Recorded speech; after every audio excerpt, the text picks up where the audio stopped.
Good afternoon, everyone. Myself, Archana Srivastav, Associate Professor in School of Computer Applications, BPT University, Lucknow. Today, I'll discuss about JSP. In my previous videos, I have told you what is JSP, what is the architecture of JSP, how to create a JSP scriptlet, what are various tags in JSP. Now, I'll tell you how to declare variables in JSP, how to declare methods in JSP, and how to debug our script. Okay, so let's start with the session.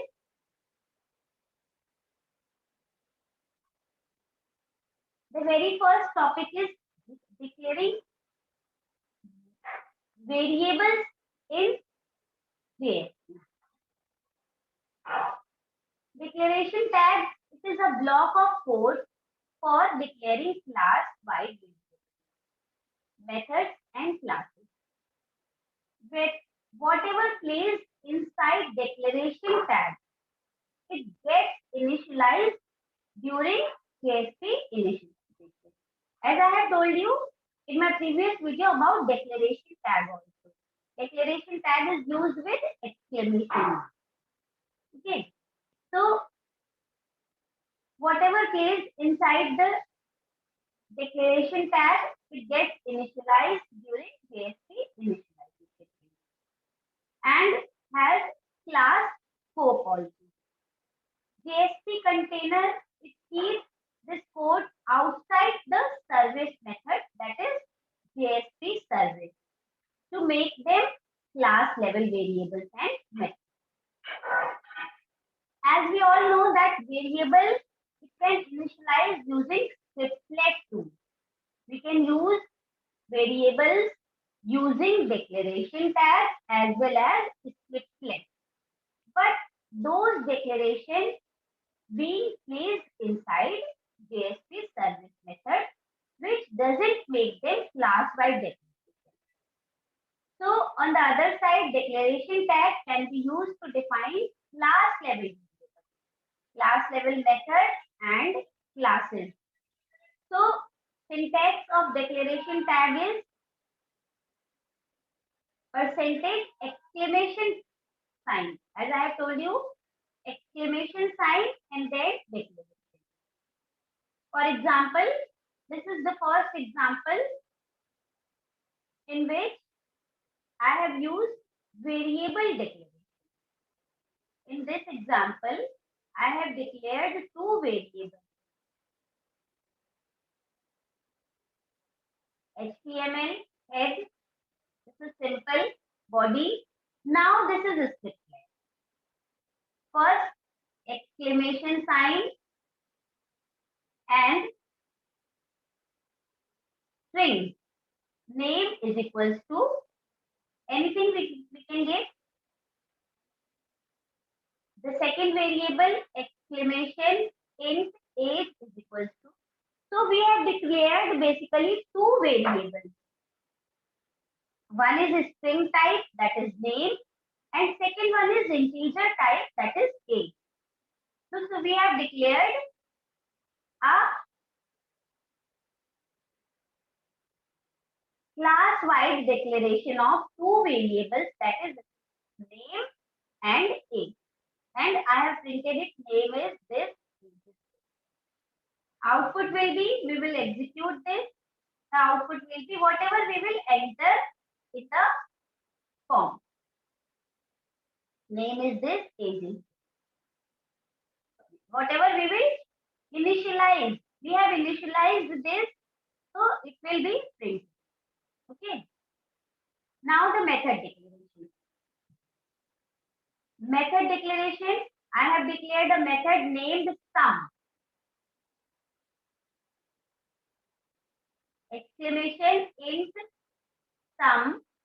See, exclamation sign says that we are declaring a variable, that is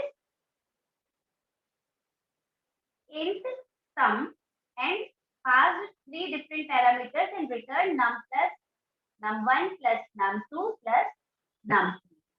Okay. And In the next script, I have printed result is equals to, and I have called this method sum 10, 40, 50. So the output will be 50 plus 40 plus 10, that is 100. Result is 100. Okay. So we can declare the variable using exclamation sign. We can declare the method using exclamation sign. Now the next topic is debugging. Debugging is also a very important part in PHP.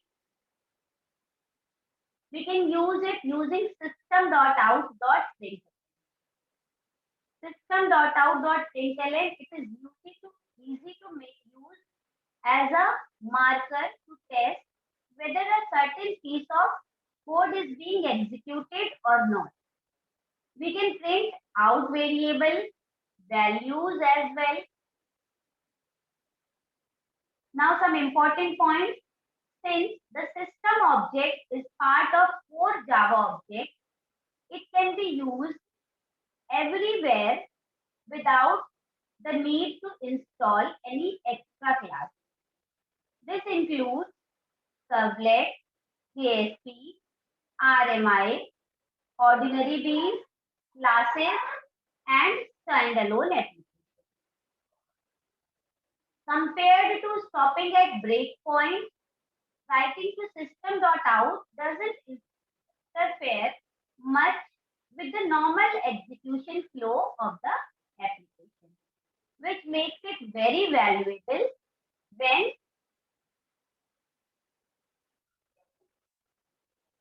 coming to Crucial. It is the syntax to use system.out.println and debugging method.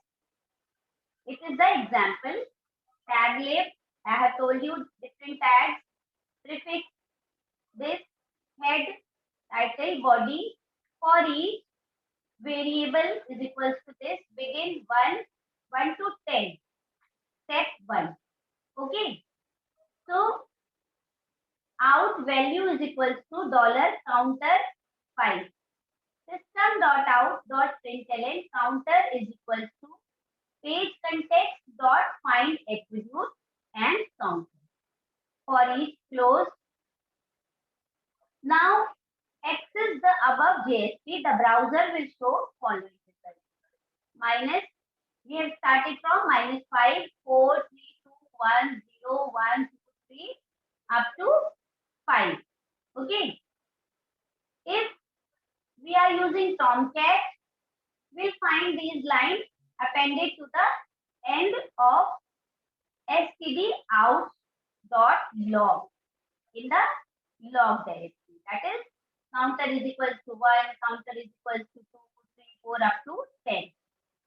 This way, we can bring variables and other information into the system log, which can be analyzed to find out the root cause of the problem for various other reasons. The next one is JDB Logger. JDB Logger, the J2SE logging framework, it is designed to provide logging services for any class running in the JDB. We can make use of this framework to log any information.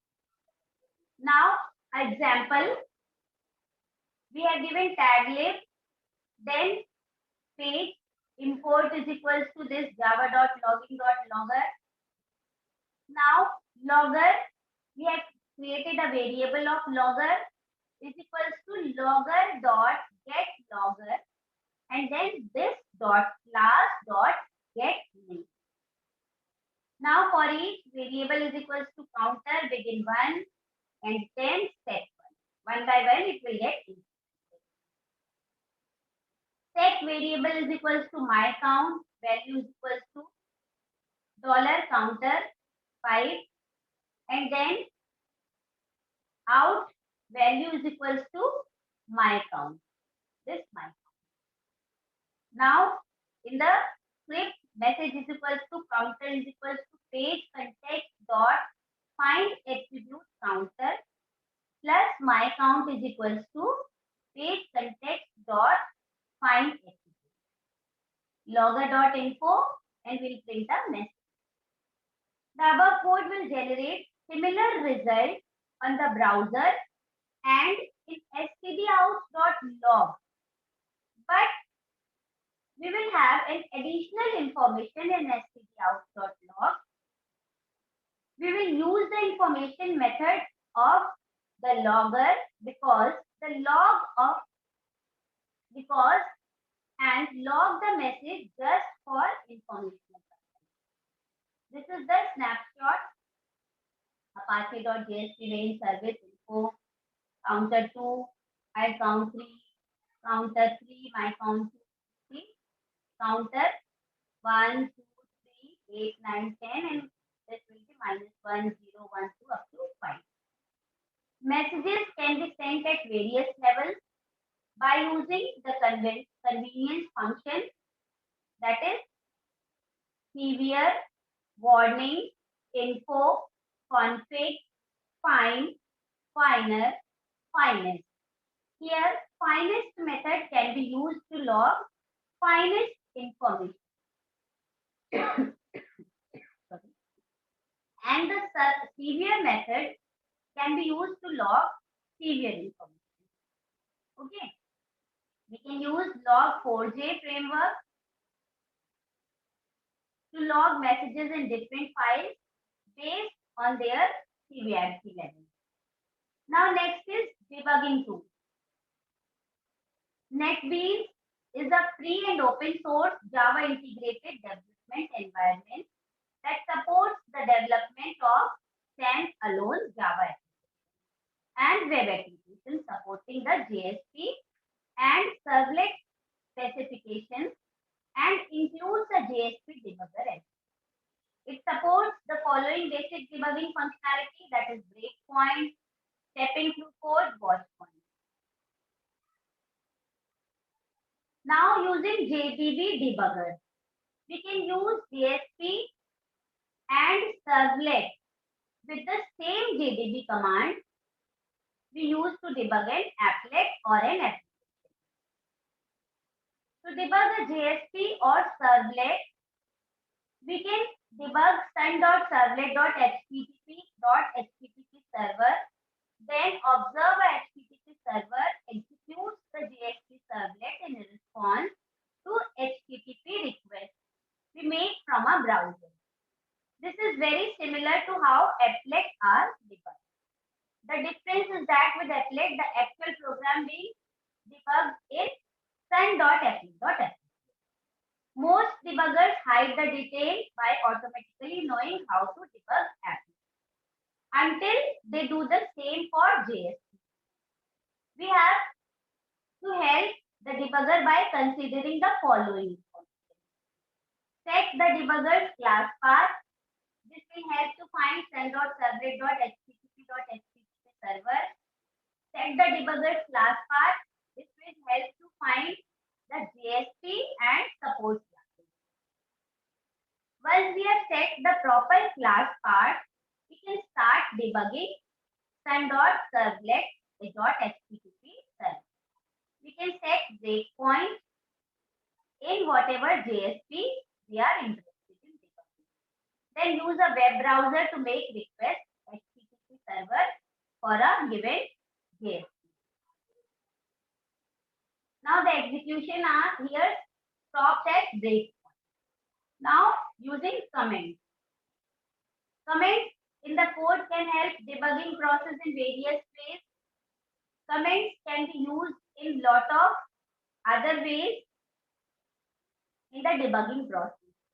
JSP uses Java comment, that is single line double slash and multiple line slash asterisk and asterisk slash. Comment can be used temporarily. Remove part of Java code. If the bug disappears, take a closer look at the code just commented.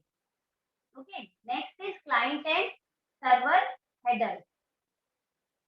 Sometimes when the JSP doesn't behave as it is expected, it's useful to look at the raw HTTP